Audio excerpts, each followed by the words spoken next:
just kicked up a buck out of its bed. It was laying in the switchgrass, which I'm happy to see. I planted this so that it would encourage deer to bed down next to the food plots, and so, you know, I'm glad to see that there was a buck in here. He's working on a pretty nice rack. So there's his bed. I'm pretty sure he's been there more than once because this bed is very big and pretty much smashed down. And as you can see, there's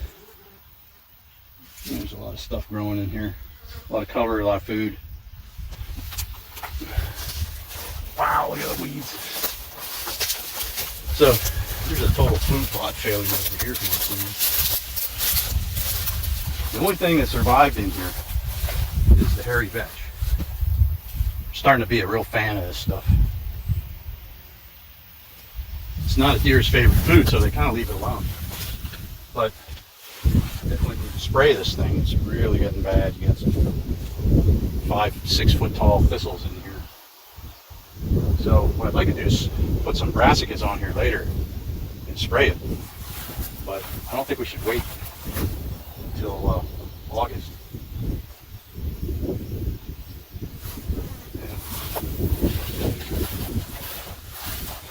Yeah, it's not, there's not enough time. Out in the food plot, I whacked all the thistles with a weed whacker, and that worked pretty well. There's another bed.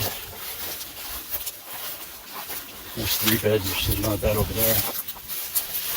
So he might be bedding down right in on this knob here every day. Now that nobody's really around much in the summer. So I put in a summer food plot here, and yeah, it sucks. As you can see, I was hoping to see a bunch of peas and sorghum here. Let me turn the camera around. All right, so there's a pea, there's peas, there's sunflowers in here, there's brassicas, sorghum, and it's milkweed.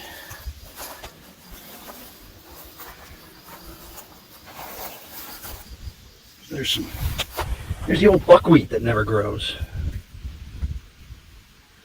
I think maybe buckwheat needs just a ton of fertilizer to grow. I don't know. It never grows. Sun hemp.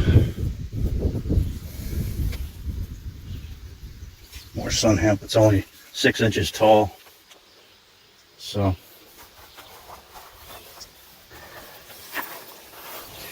but deer are eating it. So there's one that's nipped off.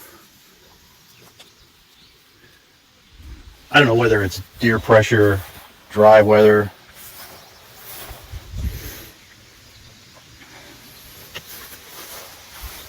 Lack of fertility. With all this vetch in here, you'd think there'd be tons of nitrogen in the soil. I haven't tested this field. Maybe I should grab some soil. But, you know, the sorghum just, you know, it's only, what is that, 8 inches tall. It hasn't been warm, so I don't know. Maybe it'll just take off.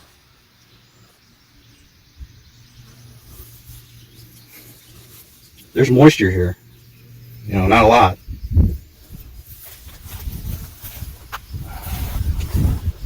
Well, you can't get what you want sometimes. But there's definitely some sorghum trying to grow here. Maybe it'll take off later on. It likes the hot weather, so lots of weeds.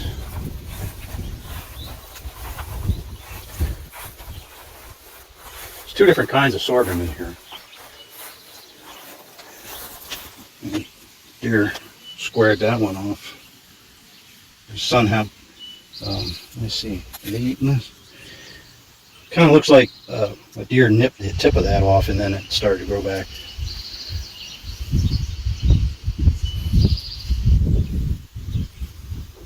The red clover got nipped.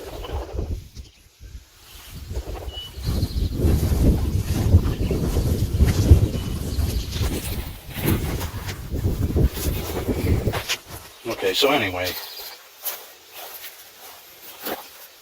the main thing is you don't have to have these giant, beautiful plants. What you need is tons of diversity. We have tremendous diversity in here. You have native plants like these milkweeds, and you can see that pollinators are kind of all over them. There's a, you know, and then we have the vetch that's going to flower, and that's attracting bees. We have sun hemp, and there's a chicory plant, there's some clover. Everything is getting chewed on. There's all different root systems and leaf types coming up here. Here's some more beans and peas. So, you know, it's still June. There's still a lot of summer left to grow, and then we'll put something else in the fall too. It's always so damn dry up here and hot. I need a lot of armor on the soil for this to work. I used to have a nice stand of clover in here, so I know it can happen. You just have to have good luck with the rain. More rain coming next week, so I'm thinking that this will turn out good in the end.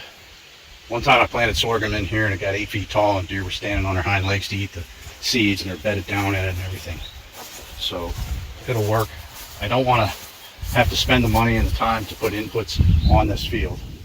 Don't want to spray it anymore. We had a real hard time, a lot of trouble with foxtail in here. Sprayed and sprayed and sprayed for like 2 or 3 years, and finally got that totally controlled. There's no foxtail left at all. And now it's thistle, of course. There's some pigweed. But you know, all those different root systems are bringing nutrients to the surface. Plants are helping each other out. Deer and pollinators have something. There's some kind of white butterfly. There's a million of them out through there.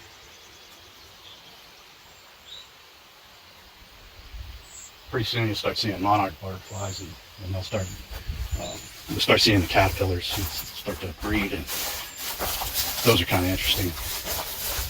That's why, you know, some people complain about having milkweed. I don't really have a problem with milkweed. It doesn't take up that much space, and it provides a lot of nectar. Let's see what we have up here. Now up here we have a bunch of daisies that took off and went to flower. It's kind of pretty, but it's not really what I had in mind. So what we've got growing here. Clover's looking pretty decent. Clover, when it's dry like this, it just isn't super palatable, but get a little rain on it and it starts to grow, then it's a lot better. Plus, here's a really nice patch. I don't know why it came in good here, but here's a patch of white clover. I don't know if you can see that deer have been eating the leaves off of it. There's a bunch of bare stems. You really have to get down in there, get your face right down to it to see that deer have been eating it, because they only take those leaves, the tender upper leaves. And these flowers, you know, a lot of guys, they ask when they should mow. Well, you don't mow. Why do you need to mow clover? Let it go to seed and it reseeds itself. So that's next spring's clover. You don't have to replant it. Now, would I mow this right now? Yes. Set my mower deck high, since my summer fruit plot planting is a total failure, and I'd mow these daisies off of here because they take up a lot of space and deer don't eat them. So there's still some thistles in here, even though I'm killing myself trying to get rid of them. So again, diverse fruit plots, lots of different plants. I planted a lot of stuff in here, and you know, every little patch is different.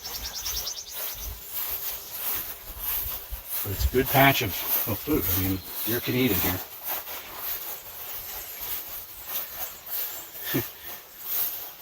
There's sun hemp, but there's a couple of buckwheats. Buckwheat's such a joke. Horse nettle. So sick of horse nettle. Can't get rid of that. Well, I don't see any soybeans, I don't see any peas, and I don't see any sorghum.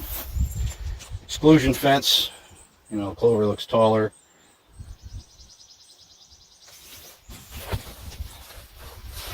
A little bit better.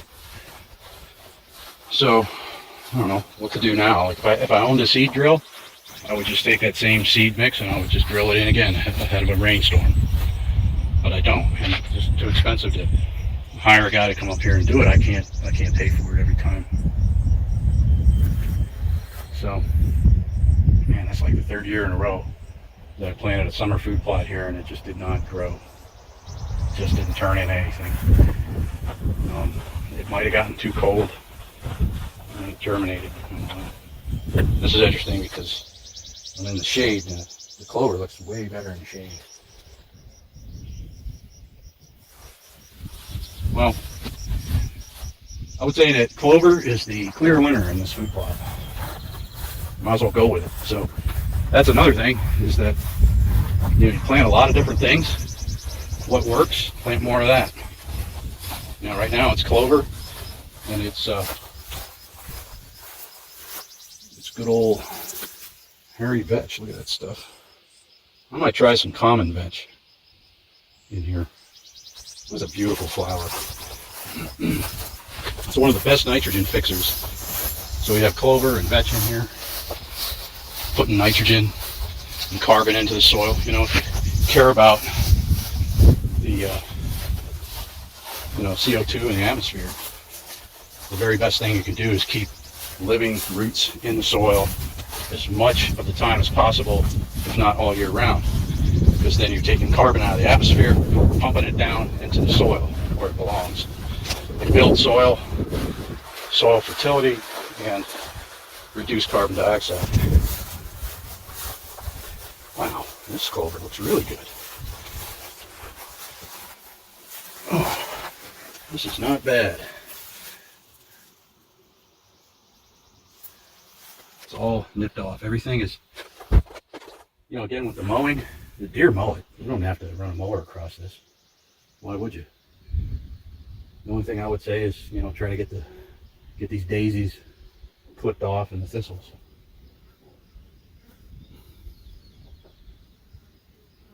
Doggone it. I was hoping to see knee-high sorghum in here. Can't win. You just can't win when it comes to food plots. Just keep pumping the clover to it because they, look at that. They clip the leaves right off of these. There's hundreds of them clipped off. It's mostly white clover. And there's a bursting clover right there, which I think is a pretty nice choice. That's an annual. Oh, look at this beautiful buckwheat. Buckwheat is it's the magic plant, according to everybody on the internet. Look at that. It's been in the ground for 6 weeks, and oh man, it's just beautiful. I'm gonna go set up some trail cameras here and there and see what we got. That buck up there was working on a decent rack, so I'd like to get some pictures of him, follow along through the summer, and maybe set up on him where he's feeding and let him have it. All right. Hey, red clover in the fall is what we need to put on here. Red clover will handle this really dry weather. Gets tall, so hopefully it'll shade out and take up all the space for these unwanted plants. All right. I guess that's about all I got to say about this field. Woe is me. Be sure and hit the like and subscribe button and click on the bell so you'll be notified when there's a new video. And comment down below and let me know if there's anything you'd like to know more about.